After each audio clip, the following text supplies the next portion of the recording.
Assalamualaikum warahmatullahi wabarakatuh. Saya Desi Wansari. Saya Fika Istiqomah. Di sini kami akan berbagi pengetahuan tentang kontribusi tokoh-tokoh muslim dalam ilmu pengetahuan pada masa Daulah Umayyah. Bidang ilmu pengetahuan.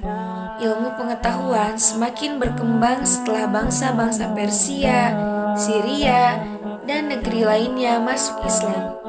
Terjadi akulturasi budaya dan perkawinan silang di antara mereka. Semakin berkembang lagi setelah Daulah Umayyah berhasil menguasai Spanyol, Afrika Utara, Palestina, Semenanjung Arabia, daerah Rusia, kepulauan yang terdapat di Laut Tengah, Sirus, Rhodesia, dan sebagian di Silia.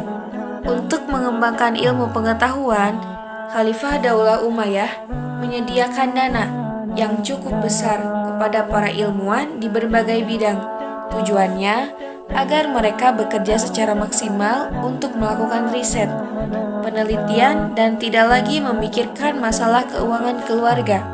Adapun kemajuan ilmu pengetahuan yang dicapai oleh Daulah Umayyah, yang pertama yaitu ilmu sejarah. Ilmu sejarah mulai dikembangkan sejak masa pemerintahan Muawiyah bin Abi Sufyan. Ia memerintahkan kepada Ubaid bin Syariah al-Zurhumi untuk mencatat berbagai peristiwa sejarah yang terjadi pada masa pemerintahan sebelum dan sesudah Daulah Umayyah. Lalu yang kedua ada ilmu kedokteran. Ahli kedokteran pada masa Daulah Umayyah adalah Abu Al-Qasim Al-Zahrawi. Beliau dikenal sebagai ahli bedah, perintis ilmu penyakit telinga, dan pelopor ilmu penyakit kulit. Karyanya yang terkenal berjudul Al-Ta'rif Liman Ajaza an Al-Ta'lif, yang pada abad ke-12 diterjemahkan oleh Girard of Cremona dan dicetak ulang di Jino pada tahun 1497 Masehi. Buku tersebut menjadi rujukan di berbagai universitas. Pada masa pemerintahan Al-Walid bin Abdul Malik pada tahun 88 Hijriah atau 706 Masehi berhasil mendirikan sekolah tinggi ilmu kedokteran. Dengan berdirinya sekolah ini sangat memberi arti pentingnya kesehatan. Oleh karena itu, Al-Walid memerintahkan kepada para dokter dan mahasiswa untuk melakukan riset dengan didukung anggaran belanja negara yang cukup besar kepada mereka. Yang ketiga ada ilmu seni rupa. Seni rupa yang berkembang pada Daulah Umayyah adalah seni ukir dan seni pahat. Seni ukir yang berkembang pesat adalah penggunaan kaligrafi sebagai motif ukiran.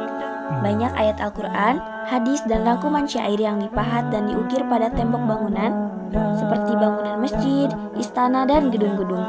Kemajuan seni rupa itu dapat dilihat pada dinding kusir Amroh dan istana Mungil Amroh yang terletak di kota Amman, Yordania.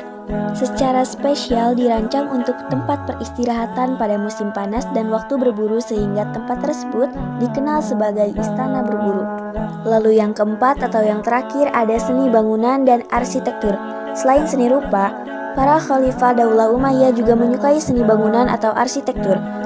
Mereka mencurahkan perhatian demi kemajuan seni bangunan ini. Hasil kreativitas sebagai bentuk cinta rasa seni bangunan itu adalah berdirinya sejumlah bangunan megah.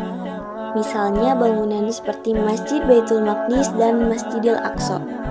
Serta seni bangunan juga ditunjukkan oleh Al-Walid bin Abdul Aziz yang membangun Masjid Umawi di Damaskus. Ia membangun masjid istana dengan dihiasi berbagai ornamen yang terbuat dari batu mermer dengan bentuk dan keunikannya tersendiri.